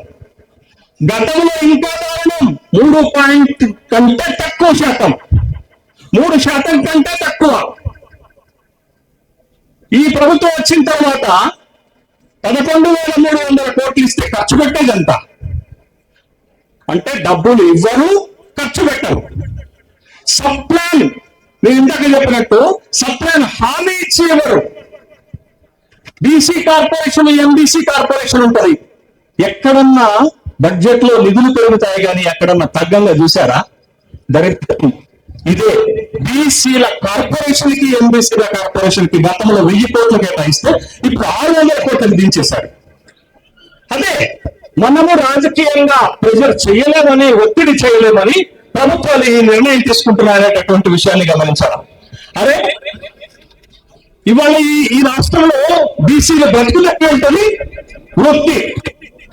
గతంలో వృత్తిదారులకు వ్యక్తిగత రుణాలు ఇస్తే ఈ ప్రభుత్వాలు వచ్చినాక, తెలంగాణ వచ్చిన తర్వాత మొత్తానికి ఎత్తేశారు. ₹1 యొక్క కార్పొరేషన్ ద్వారా, ఒక ద్వారా రుణాలు పెట్టుకోతే వృత్తి మీద బతికేటటువంటి వాడు ఎట్లా బతుకుతాడు? ఇంకా దారుణం ఏంటో తెలుసా? Fees reimbursement. అరే ఒక కులం, వర్గం బాగుపడాలంటే చదువు కావాలా? 134 బీసీ కులాలు ఉంటే 100 కులాల బిడ్డలని చదివించే ఆర్థిక స్తోమత ఈ రాష్ట్రంలో బీసీలకు లేదు. ఇవాళ ప్రభుత్వం ఫీజు రియంబర్స్మెంట్ ద్వారా ఇవ్వాలా. కానీ సమైక్య ఆంధ్రప్రదేశ్ లో బీసీలకు ఫీజు రియంబర్స్మెంట్ ఇస్తే, తెలంగాణ వస్తే పెనం నుంచి పొయ్యిలో పడ్డ స్తంభంగా తయారైంది బీసీల బతుకు. మనకి ఫీజులు ఇవ్వటానికి ఆంక్షలు పెడతారు. ఫీజులు ఇవ్వరు. మన పిల్లలు చదువుకోవడానికి ఫీజులు ఇవ్వరు. ఫీజులు కట్టలేకపోతే ఆ కాలేజీలలో మన పిల్లలకు సర్టిఫికెట్లు ఇవ్వరు. నేనే ఇవ్వటలేదు. నేనే రోజు మన పిల్లల దోశ కన్నీళ్లు చూస్తున్నటువంటి వాడిని. ఎందుకు ఇవ్వరు? ఎందుకు మీరు ఫీజులు ఇవ్వరు? మీ బడ్జెట్ 3 లక్షల కోట్లు కదా, 3 లక్షల కోట్లలో మాకు ఇచ్చేటటువంటి ఫీజులే లేవా? కానీ మీరైతే హెలికాప్టర్లో తిరుగుతారు, మీరైతే లగ్జరీ లైఫ్ లో అనుభవిస్తుంటారు. అరే ఈ రాష్ట్రంలో పక్క రాష్ట్రంలో కమ్మ కార్పొరేషన్ ఉంటుంది, ఈ రాష్ట్రంలో బ్రాహ్మణ కార్పొరేషన్ ఉంటుంది, సంచార వ్యాపార కార్పొరేషన్ ఉండదా? ఎవరికి కార్పొరేషన్ కావాలా? బ్రాహ్మణ కార్పొరేషన్ అవసరమా? రెడ్డి కార్పొరేషన్ అవసరమా? కార్పొరేషన్ అవసరమా? సంచార జాతులు విలువ నీడ లేకుండా రోడ్డు పక్కన బతికే వారికి కార్పొరేషన్ కావాలని అడుగుకునే పొజిషన్ లో కార్పొరేషన్ ఉన్నారు. అందుకే పార్టీ కావాలా? అధికారం మన చేతుల్లో ఉంటే వాళ్ళే డైరెక్ట్ మనమే మన బిడ్డలకు కార్పొరేషన్ పెట్టుకుంటాం. అందుకోసం పార్టీ కావాలి. అరే ఈ రాష్ట్రంలో మన వాళ్ళకు వచ్చే పథకాలే తక్కువ, సంక్షేమ కార్యక్రమాలే తక్కువ. మనకు తెలుసండి గొర్రెల పంపిణీ ఏమవుతుందో. పోనీండి, ఇవ్వండి గొర్రెలు, యాదవ జాతి బాగుపడుతుంది. కానీ ఎంత చిత్తశుద్ధితో అమలు చేశారో మనకు తెలుసు కదా. ఎన్ని వేల కోట్ల రూపాయల స్కామ్ జరిగిందో మనకు తెలుసు కదా. ఇంకొక విచిత్రమైన పథకం గురించి చెప్తానండి. ఏంటంటే పూలే విదేశీ విద్యా జ్యోతి అనే ఒక పథకాన్ని పెట్టారు. దాని ద్వారా ఈ రాష్ట్రంలో ఉన్నటువంటి బీసీ బిడ్డలని అమెరికా, ఆస్ట్రేలియా, కెనడా, బ్రిటన్ పంపించి చదివిపిస్తామని చెప్పారు. సంవత్సరానికి 300 మందిని ఎంపిక చేస్తారు. దగ్గరికి వస్తే ఒక్క సిఫారసు చేస్తే నిజమైన పేదలను కూడా పంపినటువంటి దాఖలు నెలన్న చెప్పారు మీకు ఉదాహరణ. మరి అట్లాంటి పథకంలో స్టిల్ ఒక మాట గుర్తుపెట్టుకోండి, 300 మందిని మాత్రమే పంపుతారు. 134 కులాలు ఉన్నవి. ఈ రాష్ట్రంలో 1,70,00,000 మంది బీసీలు ఉన్నారు. కులానికి ఒక్కడు ఓడు, ఊరుకు ఒక్కడు ఓడు, మండలానికి ఒక్కడు ఓడు. అందుకే ముఖ్యమంత్రి గారికి మల్లన్న మాలాంటి వాళ్ళు ఏం చెప్పిన తెలుసా? అరే 300 కాదు నాయన, 3,000కు పెంచు అంటే పాపం బీసీ డిపార్ట్మెంట్, వెల్ఫేర్ డిపార్ట్మెంట్ 800కు ఫైలు పెడితే 10 నెలలుగా ముఖ్యమంత్రి కార్యాలయంలో మూలుగుతుంది. సంతకం పెట్టడానికి చేతులు రావటం లేదు ఈ ముఖ్యమంత్రికి. కానీ అదే మనం ముఖ్యమంత్రిగా ఉంటే, అదే మన పార్టీ అధికారంలో ఉంటే 800కి ఏంటబ్బా 8,000 మందికి పెడతాం. 800 మందికి ఏంటబ్బా 8,000 మందికి పెడతాం. మనం బిడ్డలని అబ్బాయి పంపిస్తాం, మంచి మంచి చదువులు చదివించుకుంటాం. ఇక ఇందుకే పార్టీ కావాలి, ఇక ఇందుకే పార్టీ కావాలి. అందుకని నాకు రాజకీయాల మీద ఇంట్రెస్ట్ పోయినా ఈ సమాజంలో బలహీన వర్గాలు అప్లిఫ్ట్ అవ్వాలి, మార్పు రావాలనే లక్ష్యంతో మల్లన్నకు మద్దతుగా వచ్చాను. ఎక్కడున్నా కోటను వెనకాలన్నా, కోటను ముందున్నా, 100 కిలోమీటర్ల దూరం ఉన్నా, 4 అడుగుల దగ్గరున్నా మల్లన్నకి మద్దతుగా నిలబడతాం. Thank you for giving this opportunity. జై పులే. నమస్కారం. జై పెరియార్, జై పులే, జై భీమ్. ఈయన అక్కడ తమిళనాడులో పెరియార్ పుట్టాడు. 1941 దాదాపుగా 80 సంవత్సరాల క్రితం ద్రవిడ కళగం స్థాపించాడు ఆయన.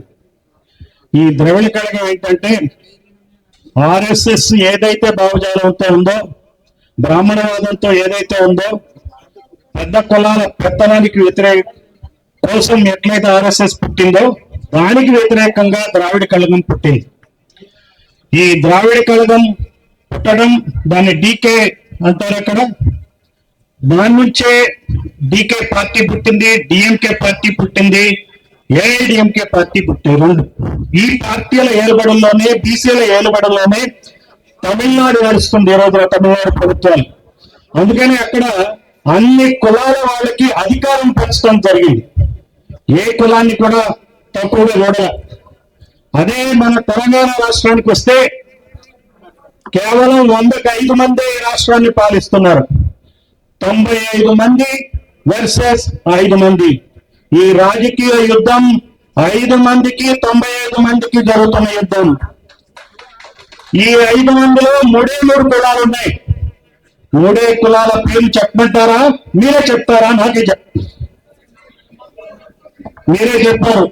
4% ఒకళ్ళు, 0.7 అంటే 0.7% ఒకళ్ళు, 0.28 అంటే 0.28% ఇంకొకళ్ళు, మొత్తం కలిపి 5%. 5గురే. మిగిలిన వాళ్ళంతా 95 మంది. ఇందాక మిత్రులు అంటున్నారు మేము ఎవరికి వ్యతిరేకం కాదు అని. నేనంటా రాజకీయం అట్లా నడవదు. ఒక పార్టీకి ఇంకొక పార్టీ వ్యతిరేకమే. ఇక్కడున్న పార్టీలన్నీ ఇంకో పార్టీ మీద యుద్ధాలు చేస్తున్నాయి, ఎంతకైనా దిగజారుతున్నాయి, రాష్ట్ర సంపదను దోచుకుంటున్నాయి. ఆ దోచుకోవడం కోసమే ఆ పార్టీలు ఒక పార్టీ మీద ఇంకో పార్టీ యుద్ధం చేస్తున్నాయి. ఒకళ్ళ తర్వాత ఒకళ్ళు వెళ్తున్నారు. వాళ్ళు ఏదైనా నినాదాలు తీసుకొని ఉంటాయి, మత తత్వ నినాదం కావచ్చు, ఇంకోటి కావచ్చు. అసలైన నినాదం, అసలైన సమస్య ఈ భారతదేశానికి కుల పెత్తందారీతనం. అదే భారతదేశానికి ఉన్న సమస్య. ఇందాక మేడం చెప్తా ఉన్నారు, ఈ రాజుల కాలం నుంచి ఉన్నదే అది, బ్రిటిష్ వాళ్ళ కాలంలో ఉన్నది అదే, నైజాం కాలంలో ఉన్నది అదే, ఇప్పుడున్నది అదే. ఈ సమస్యను పరిష్కరించాలంటే బాహాటంగానే యుద్ధం ఎవరి మీద చేస్తున్నామో చెప్పాలా. ఆ చెప్పగలిగిన మనవాడు, ధీరుడు, సోయుడు మల్లన్న. మల్లన్న చెప్పాడు. అందుకనే ఈ రోజున అక్కడ పెరియార్ ఏ రకమైనటువంటి సంచలనాత్మకమైనటువంటి రాజకీయాన్ని సృష్టించాడో అదే మాదిరిగా మల్లన్న అంతే సంచలనమైన రాజకీయాల్ని చేయడానికి వస్తున్నాడని గట్టిగా నమ్ముతున్నా. ఇంతకన్నా నేను ఎక్కువ మాట్లాడను.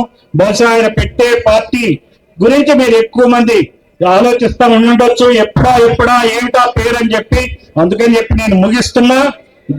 నేను ఖచ్చితంగా మల్లన్న ఆయన పెట్టిన పార్టీ తెలంగాణ యొక్క స్థితిగతులను మార్చాలని, ఆంధ్రప్రదేశ్ కాదు మరి ఏ ఇతర రాష్ట్రమైనా సరే అదే దారిలో పోవాలని చెప్పి ఆశిస్తూ సెలవు తీసుకుంటుంది.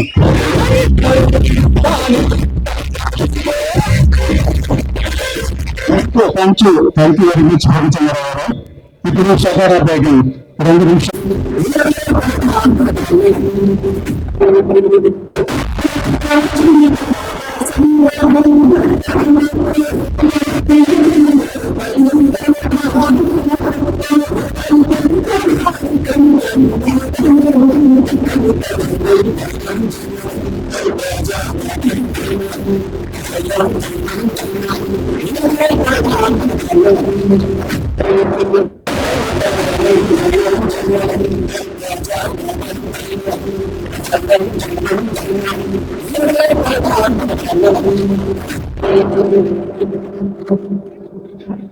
జై పిఆర్పి జై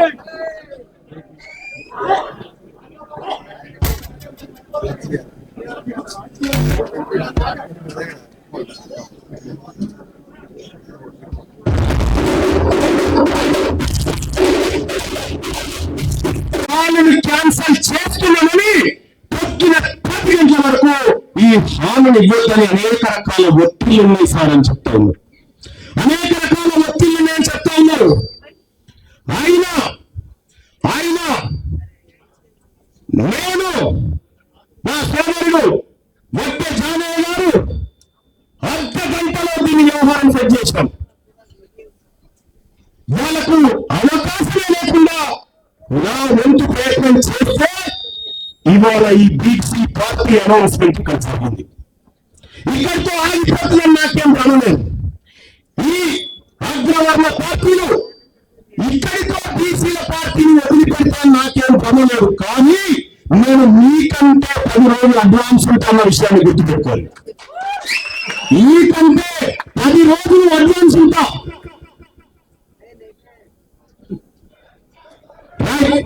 ఇప్పుడు ఈ పార్టీకి సంబంధించినటువంటి వెబ్సైట్ లాంచింగ్ ఉంటుంది. ఏదండి వెబ్సైట్ ల్యాప్టాప్ మొత్తం మీకు ఒక ఇంట్రెస్టింగ్ విషయం చెప్తా ఉన్నా.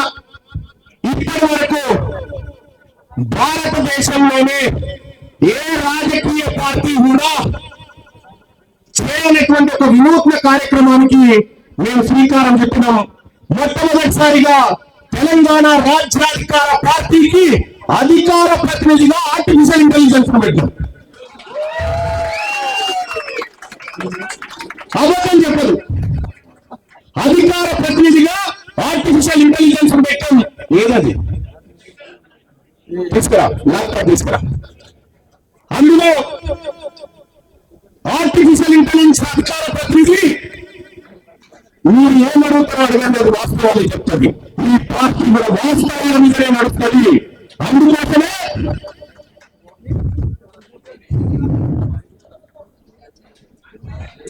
ఇది మా వెబ్సైట్.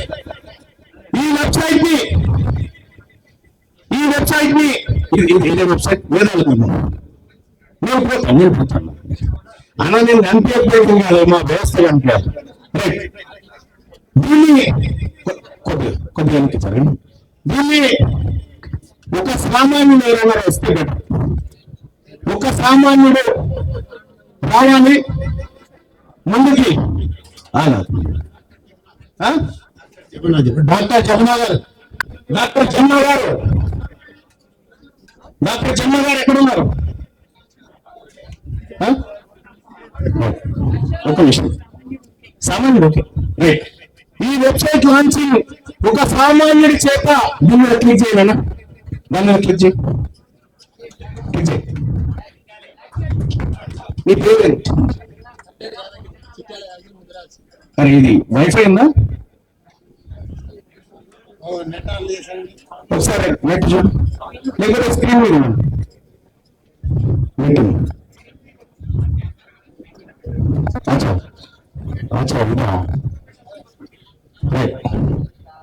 ఇక్కడ మీరు చూడొచ్చు వెబ్సైట్ లాంచింగ్.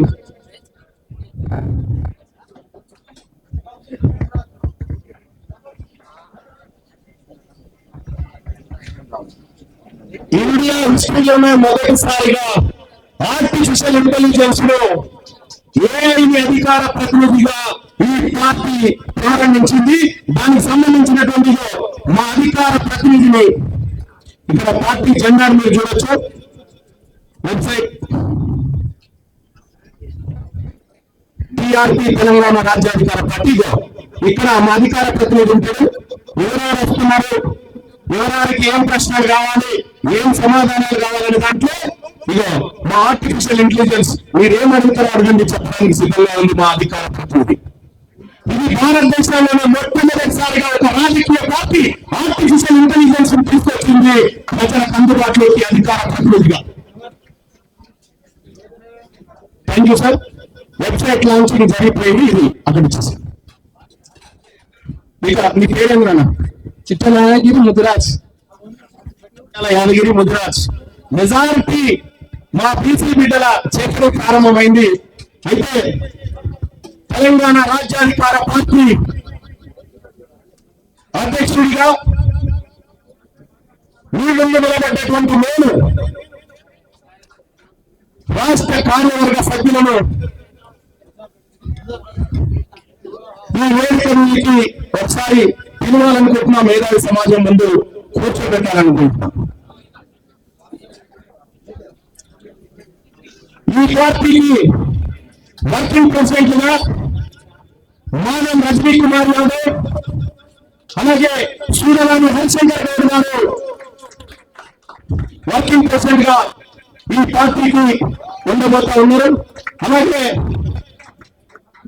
తెలంగాణ రాజ్యాధికార పార్టీ ప్రధాన కార్యదర్శిగా రెడ్డి జానయ్య యాదవ్ గారు జనరల్ సెక్రటరీగా, అలాగే బీసీ అణగారిన వర్గాల జీవితం కోసం తన జీవితాన్ని పనుల్లో పెట్టిన సంజయ్ సూర్యారావు గారు, అలాగే ఈ మా పెద్దన్నగా వ్యవహరిస్తున్నటువంటి పల్లెలైన అశోక్ ముదిరాజ్ గారు ఈ పార్టీ రాష్ట్ర జనరల్ సెక్రటరీగా ఆయన ఉండబోతా ఉన్నారు. అలాగే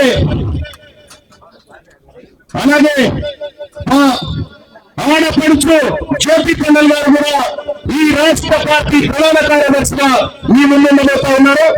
అలాగే మదన్ మోహనాచారి గారు ఈ రాష్ట్ర ప్రధాన కార్యదర్శిగా ఈ వేదిక మీదకి రాబోతా ఉన్నారు. మదన్ మోహనాచారి గారు వాళ్ళ విశ్వకర్మ జయంతి వాళ్ళు బిజీగా ఉన్నారు. వచ్చు ఓకే రైట్. అలాగే లింగాల గంగాధర్ గారు చాలా పెద్ద నాయకుడు మా రీసెర్చ్ టీమ్ లో. అలాగే కనిగల మధు గారు, లింగాల గంగాధర్ గారు మా పరిక బిడ్డ కోశాధికారిగా, అలాగే కనిగల మధు గారు ఉప కోశాధికారిగా, మా నాయ బ్రాహ్మణ సోదరుడు అలాగే ఉప కోశాధికారిగా కొత్తకొండ మనోజ్ గారు వేదిక మీద రావాల్సిందిగా కోరుతున్నాను. అలాగే కార్యదర్శులుగా బాయన వెంకటేష్ గారు, అలాగే బసాపూర్ మహేష్ గుజరాత్ గారు, అలాగే ప్రవీణ్ గారు గద్వాల నుంచి, అలాగే బసాపూర్ శ్రీధర్ గారు, రమేష్ యాదవ్ సంగారెడ్డి గారు, ప్రసన్న కుమార్ గారు, అలాగే అఖిల్ కోసా గారు. ఈ కార్యక్రమంలో మేము అందరి సంక్షేమం చూస్తాం, ఎవరి వాటా వాళ్ళకి ఇస్తామనేటువంటి లెక్కలు మా దగ్గర ఉన్నాయి. అలాగే కార్యదర్శిగా శివవీర్ రెడ్డి గారు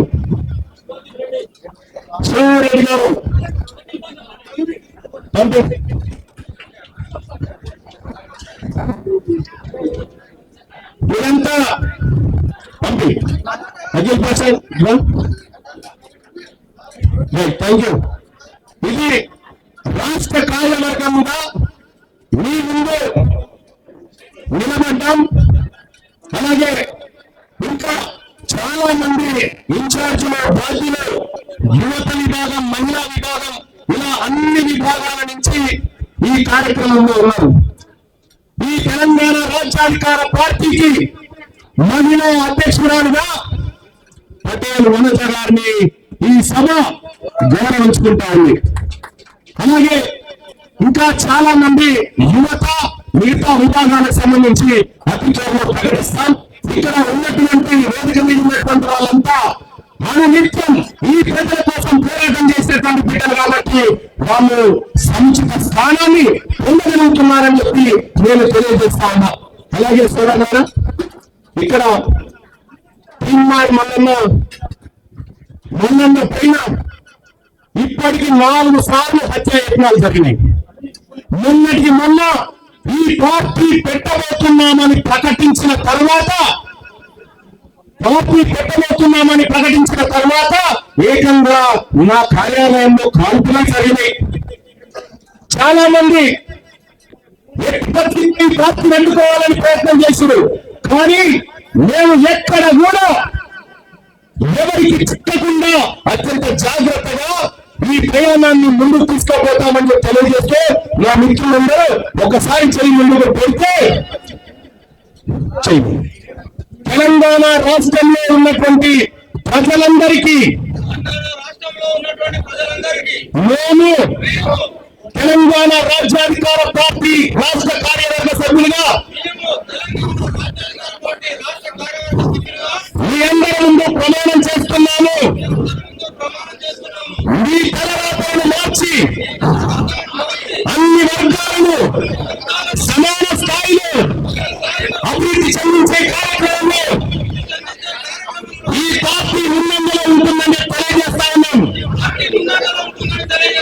ఇది మా ఆత్మగౌరవ సాక్షిగా మీకు ముందుంటున్నటువంటి ప్రమాణం.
ఈనాటి తెలంగాణ రాజ్యాధికార పార్టీ ఆవిర్భావ సభకు, అదేవిధంగా తెలంగాణ రాజ్యాధికార పార్టీ వ్యవస్థాపక అధ్యక్షులైనటువంటి డైనమిక్ నాయకులు, ఈ తెలంగాణ రాష్ట్ర ప్రజలకు ఒక ఆశా జ్యోతి, అదేవిధంగా ఇప్పుడే తెలంగాణ రాజ్యాధికార పార్టీ రాష్ట్ర కార్యవర్గం ఎన్నికైనటువంటి నాయకత్వానికి ముందుగా అందరికీ కూడా శుభాకాంక్షలు తెలియజేస్తున్నాను. అదేవిధంగా వేదికను అలంకరించినటువంటి పెద్దలు, ఇక్కడికి అనేక జిల్లాల నుంచి ఈ ఆవిర్భావ సభకు ఇచ్చేసినటువంటి మరి ఎంతో మంది నాయకులు, కార్యకర్తలు, బీసీ ఎస్సీ ఎస్టీ సంఘాల నాయకులు, అదేవిధంగా సోదరి సోదరులారా, ఈ తెలంగాణ రాష్ట్రంలో బహుజనులు రాజ్యాధికారానికి రావటానికి, అధికారాన్ని చేపట్టడానికి సుదీర్ఘంగా పోరాటమే చేయాల్సినటువంటి అవసరం ఏర్పడింది.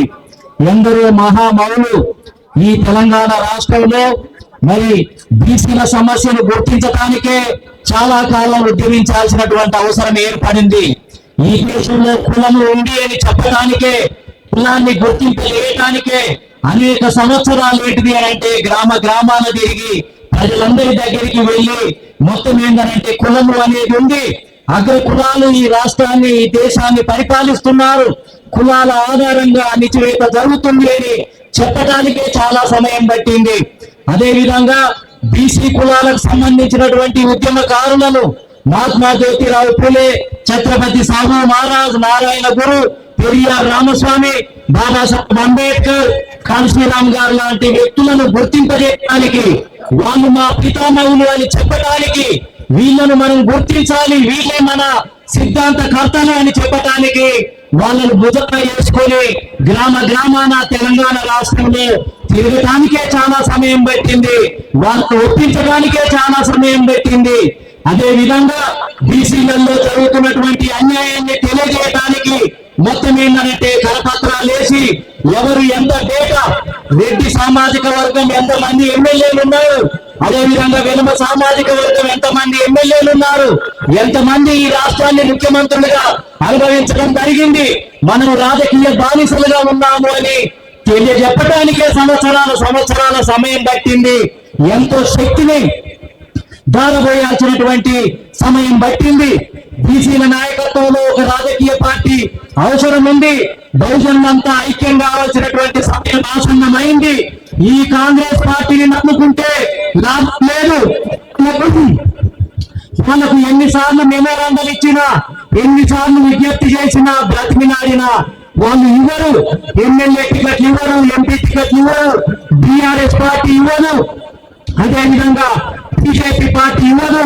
ఇవన్నీ కూడా అగ్రకులాలను నడుస్తున్నాయి. ఆ పార్టీలలో ఉండటం, ఆ పార్టీలను నమ్ముకోవటం, ఆ పార్టీల చుట్టూ తిరగటం ఇది అనవసరం. దీనివల్ల ఏమి లాభం లేదు.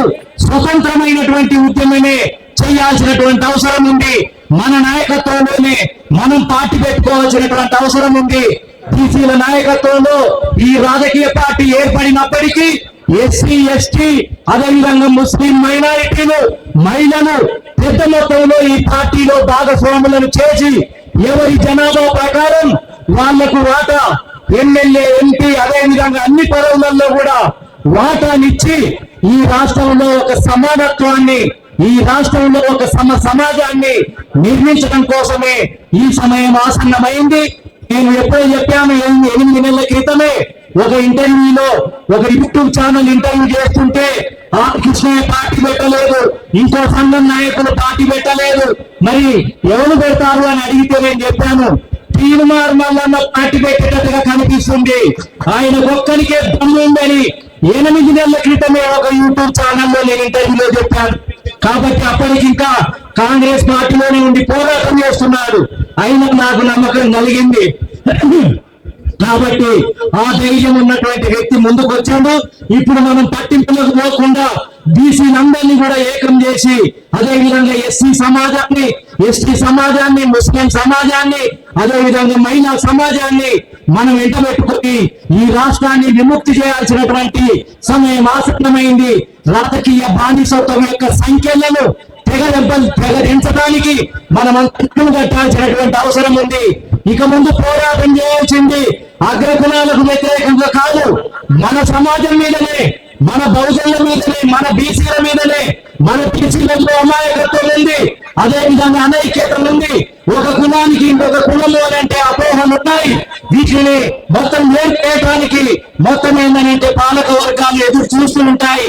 కాబట్టి మనం ప్రజలలోకి వెళ్దాం, గ్రామాల్లోకి వెళ్దాం, మన సమాజాన్ని విముక్తి చేసి, మన సమాజాన్ని చైతన్యం చేసి ఓట్లను మనం వేయించుకోవడానికే ఇక నుంచి, ఈ రోజు నుంచి పోరాటం మన సమాజాన్ని కూడగట్టడం కోసమే, మన సమాజాన్ని ఐక్యం చేయడం కోసమే, ఉన్నటువంటి మనస్పర్ధను పోగొట్టడం కోసమే, అపోహలను పోగొట్టడం కోసమే మనం ఉద్యమం చేయాల్సినటువంటి అవసరం ఉంది అని చెప్పి తెలియజేస్తూ, దానికి మేమందరం కూడా వెన్నుదన్నుగా ఉంటూ దీంట్లో మమేకమవుతాము అని చెప్పి తెలియజేస్తూ, నాకు ఈ అవకాశం ఇచ్చిన మీ అందరికీ కూడా బుద్ధులు తెలియజేస్తూ సెలవు తీసుకుంటున్నాను. జై పులే, జై హింద్, జై భారత్.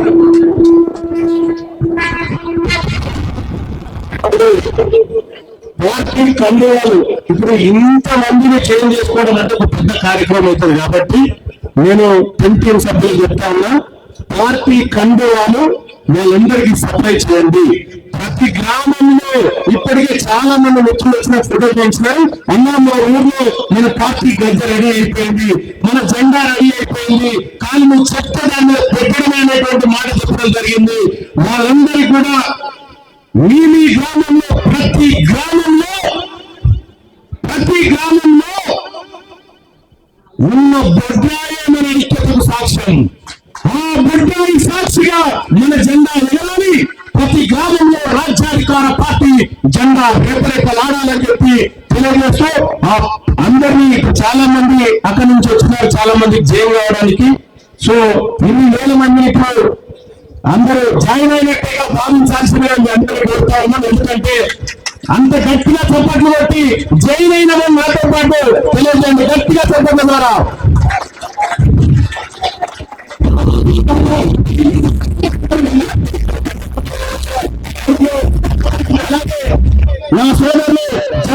ముస్లిం హిందూ సోదరులు ఇక్కడ ఉన్న రావాల్సిందిగా కోరుతా ఉన్నాం. భాయ్ ఆజో ఆజో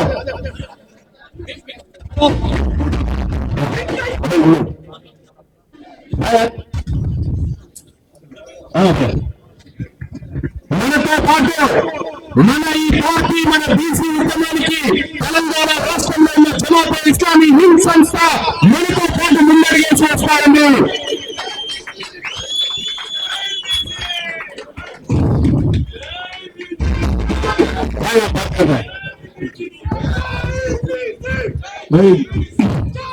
జస్ట్ 1 minute ఫర్ తీర్మానం వల్ల చేస్తున్న ఈ ఉద్యమంకి మేము कंप्लीट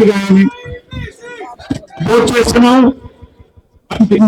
के साथ के साथ है और बीसी हजरत के लिए जो भी काम हो रहा है इसके लिए हम जिस तरह महात्मा ज्योतिराव फुले को साथ दिया गया था, डॉक्टर बी आर अम्बेडकर को हमने साथ दिया, इसी तरह समाजी इंसाफ सामाजिक तेलंगाना కోసం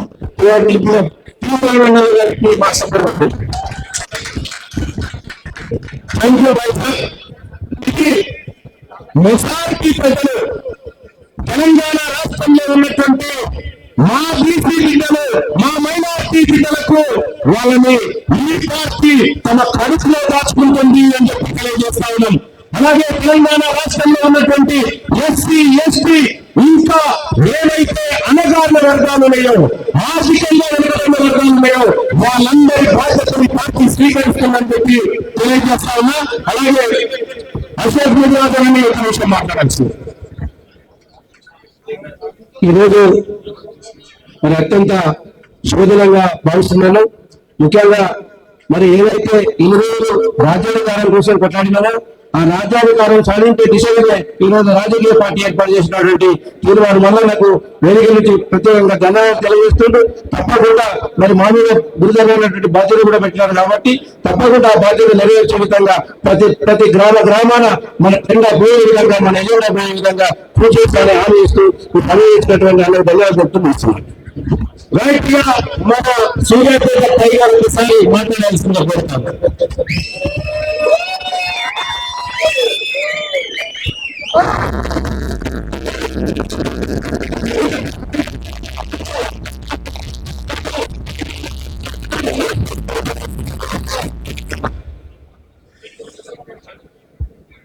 తెలంగాణ రాష్ట్రంలో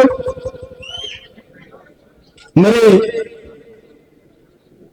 ఎన్నో గొంతులు ఎన్నో కళ్ళు చూస్తున్నటువంటి 70-80 ఏళ్ళ కళ నెరవేరిపోతున్న సందర్భంగా మరి ఈనాడు ఈ తెలంగాణ రాష్ట్ర ప్రజలకు ఈ 70-80 ఏళ్ల నుండి ఏలుతున్నటువంటి అగ్రవర్ణ పాలకుల నుండి విముక్తి కల్పించాలనేటటువంటి ఉద్దేశంతో మరి తెలంగాణ విలీన దినోత్సవం రోజు పార్టీ ఆవిర్భావ కార్యక్రమాన్ని ఏర్పాటు చేసి మరి ఇప్పుడే ఈ తెలంగాణ రాష్ట్ర రాజ్యాధికార పార్టీ అధ్యక్షులుగా మరి ఇప్పుడే మన ముందుకు వచ్చినటువంటి మా నాయకుడు ఈ రాష్ట్రంలో ఉండబడినటువంటి ఎస్సీ ఎస్టీ బీసీ మైనార్టీ వర్గాల తలరాతలను మార్చబోయేటటువంటి నాయకుడు తీర్మానం మల్లన్న గారికి, అదేవిధంగా మరి నాతో పాటు ఈ రాష్ట్ర కమిటీలోకి ఎన్నిక కాబడినటువంటి మా మిత్రులందరికీ మరి మా అందరికీ ఒక గొప్ప బాధ్యతలు మా గొప్ప సలహాలు ఇస్తూ మా ముందు నడుపుతున్నటువంటి మేధావి వర్గం వాళ్ళందరికీ కూడా అదేవిధంగా ఈ రాష్ట్రంలోని వివిధ గ్రామాల నుండి మరి మన రాజ్యం మన కావాలి మనకంటూ ఒక పార్టీ కావాలనేటటువంటి నినాదంతో స్వచ్ఛందంగా మరి ఇంత పెద్ద ఎత్తున తరలి వచ్చినటువంటి మా ఎస్సీ ఎస్టీ బీసీ మైనార్టీ సోదరులందరికీ కూడా పేరు పేరున హృదయపూర్వక నమస్కారాలు అదేవిధంగా శుభాకాంక్షలు తెలియజేస్తా ఉన్నాను. సోదరులారా, ఇవాళ ఈ వేదిక మీద మన పార్టీ లాంచ్ అవుతుందంటే దీని వెనక ఎంత పెద్ద కుటుంబం జరిగినాయో ఎన్ని రకాల అఘాయిత్యాలు జరిగినాయో మరి మీకు అర్థం కావాల్సినటువంటి సందర్భం. మొన్న పార్టీ పెద్దన్న రోజు నుండి ఆయన వెంట నడుస్తున్నటువంటి మా అందరినీ కూడా ఒక్కరొక్కరిగా విడదీసి అనేక రకాల కుట్రలు చేసి మరి తీర్మానం మల్లన్నతోని ఈ అగ్రవర్ణాలకు టార్గెట్ అయినటువంటి వాస్తవాన్ని గ్రహించినటువంటి ఈ అగ్ర నిర్బంధాలకు గురి చేస్తున్నప్పటికీ మరి ఈనాడు మన నాయకుడు మన గుండె ధైర్యం కలిగినటువంటి ఈ రాష్ట్రంలో ఈ 70-80 ఏళ్ల నుండి మీ జాతుల్లో మీకున్నటువంటి మీ జాతిలో ఎంతమంది ఇవాళ మీరు అధికారాన్ని అనుభవిస్తున్నటువంటి మీ వాటా ఎంత, మరి మా వాటా ఎంత అని నిలదీస్తున్నటువంటి నాయకుడు మీద నమ్మకంతోనే మనం మేము చేస్తున్నటువంటి ప్రయాణం మరి మీ అందరూ మా ఇంట్లో ఉన్నటువంటి ఆలోచన చేస్తున్నటువంటి విషయాన్ని కూడా ఈ వేదిక ద్వారా మీ అందరూ కూడా గుర్తు చేస్తా ఉన్నాం. రాత్రి 3 గంటల తర్వాత అధిక పనిచేసేటటువంటి పరిస్థితి ఎక్కడైనా ఉందో సోదరులారా ఆలోచించాలి. రాత్రి 3 గంటల నుండి ఈ రాజ్యాధికార పార్టీని ఏర్పాటు చేసుకోవాల్సిన సందర్భంలో అనేక మంది బీసీలు ఈ హైదరాబాద్ నగరంలో ఏర్పాటు చేస్తున్నటువంటి ఫ్లెక్సీలని వెళ్తారే సరికల్లా ఏ ఒక్క బీసీ సోదరులు కూడా కనపడకుండా చేస్తున్నటువంటి కుట్ర మరి మీరందరూ కూడా గమనించాల్సినటువంటి అవసరం ఉంది. అంతేకాదు వారం 10 రోజుల క్రితమే మాకు వచ్చలేదు మాకు కావాలని అడ్వాన్స్ గా బుక్ చేస్తుంది. మరి వాళ్ళు బుక్ చేస్తుంటే రాత్రికి రాత్రి ప్రిపేర్ చేసి తెల్లవారే సరికల్లా అన్నింటికి లాభ చేస్తుంది. మరి మన కార్యకర్తలందరూ కూడా బయట కోసం పెట్టకుండా అయినప్పటికీ మరి వాళ్ళ మన నాయకులు తమ్మేందో మన నాయకులు సత్తా ఏందో ఇప్పటికే వాళ్ళకి తెలిసింది. ఈ రాష్ట్రంలో ఎవరు పార్టీలు పెట్టినా అడ్డంకులు రాలేదు, కానీ మన నాయకులు పెట్టే ఎందుకు అడ్డంకులు సృష్టిస్తారో మనం మీ అందరికీ తెలుసని నేను అనుకుంటా ఉన్నా. ఎవరైతే ఈ రాష్ట్రంలో వాళ్ళు ఈ రాష్ట్రానికి రాబోతా ఉన్నారు ఆ నాయకులు గుర్తించారు కాబట్టి ఆ నాయకుడికి అడ్డంకులు సృష్టిస్తా ఉన్నారు. కాబట్టి దయచేసి సోదరులారా ఇవాళ ఈ రాష్ట్రంలో మాటలు చెప్పుకుంటా మాటలు పెట్టుకుంటా వస్తున్నటువంటి అన్ని పార్టీలు కూడా ఇవాళ బీసీ రాజ్యాంగ పార్టీకి శత్రువులే. ఇక పైన ఇప్పటి వరకు ఆ పార్టీలకు ఉన్నటువంటి మన నాయకత్వం అంతా మన సొంత ఇంటికి రావాల్సినటువంటి అవసరం ఉంది. మనకు ఇల్లు లేక మహిళం ఇవాళ ఒక సొంత గృహాన్ని ఏర్పాటు చేసుకున్నాం. కాబట్టి మన గృహంలోనే మన పరివారం ముందుకు పోవాలి. 2028 టార్గెట్ 2028లో ఈ తీర్మానం మల్లన్న సీఎం మల్లన్నగా ప్రమాణ స్వీకారం చేయబోతున్నామని తెలియజేస్తూ మరి మీ అందరికీ మరొకసారి తెలంగాణ రాజ్యాధికార పార్టీ పక్షాన శుభాకాంక్షలు తెలియజేస్తూ ఇక్కడ ఉన్నటువంటి ప్రతి కార్యకర్త ఈ రాష్ట్రంలో ప్రతి బీసీ ఎస్సీ ఎస్టీ మైనారిటీ కూడా ఈ పార్టీ సభ్యులుగానే ఈ రోజు మల్లన్నగా ప్రకటించారు. కాబట్టి వివిధ గ్రామాలలో ఎక్కడికక్కడ ఎవరి వారు స్వచ్ఛందంగా మన యొక్క దిమ్మల్ని ధర్నాశాలలో ఏర్పాటు చేసుకొని పార్టీలో లీనంగా కోరుకుంటూ మీ అందరికీ కూడా పేరు పేరు ధన్యవాదాలు తెలియజేస్తున్నాం. జై తెలంగాణ రాజ్యాధికార పార్టీ.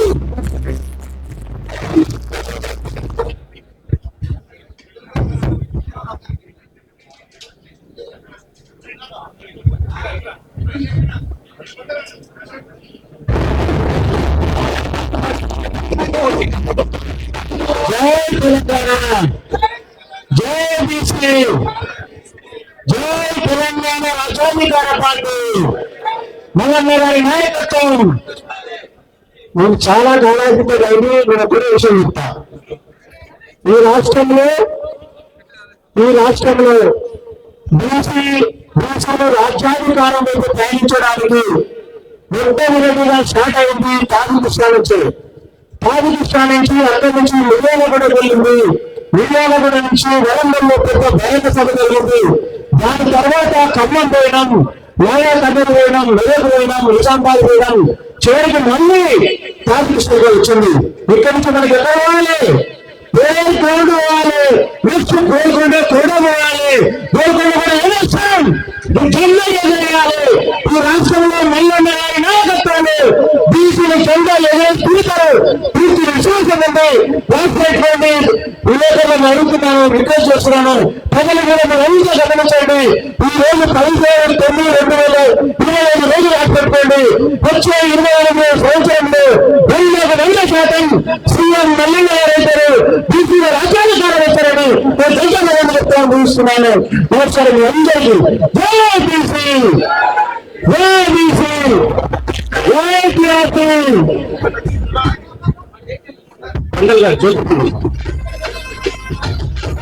అందరికీ నమస్కారం.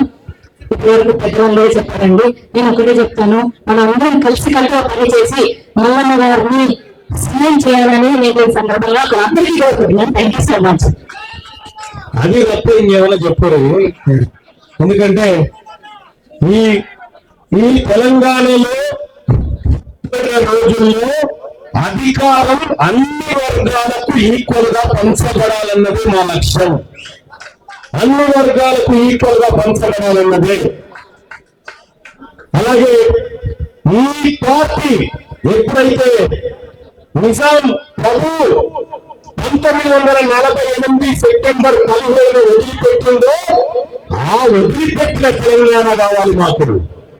ఆ వదిలిపెట్టిన తెలంగాణ కావాలి. అక్కడ అసలైనటువంటి అన్ని ప్రజలకు న్యాయం చేసే వర్గాల్లో. అలాగే తెలంగాణ రాష్ట్రంలో ప్రతి బీసీ కుటుంబానికి 2 ఎకరాల భూమిని పార్టీ పెంచలేక ఉండేది. భవిష్యత్తులో కార్పొరేట్ లెవెల్లో హెల్త్ అండ్ ఎడ్యుకేషన్ ని పార్టీ ప్రజల ముందుకు తీసుకురాబోతా ఉంది. అలాగే ఈ సత్తాను పెట్టుకుని వీళ్ళని పెట్టరాదు.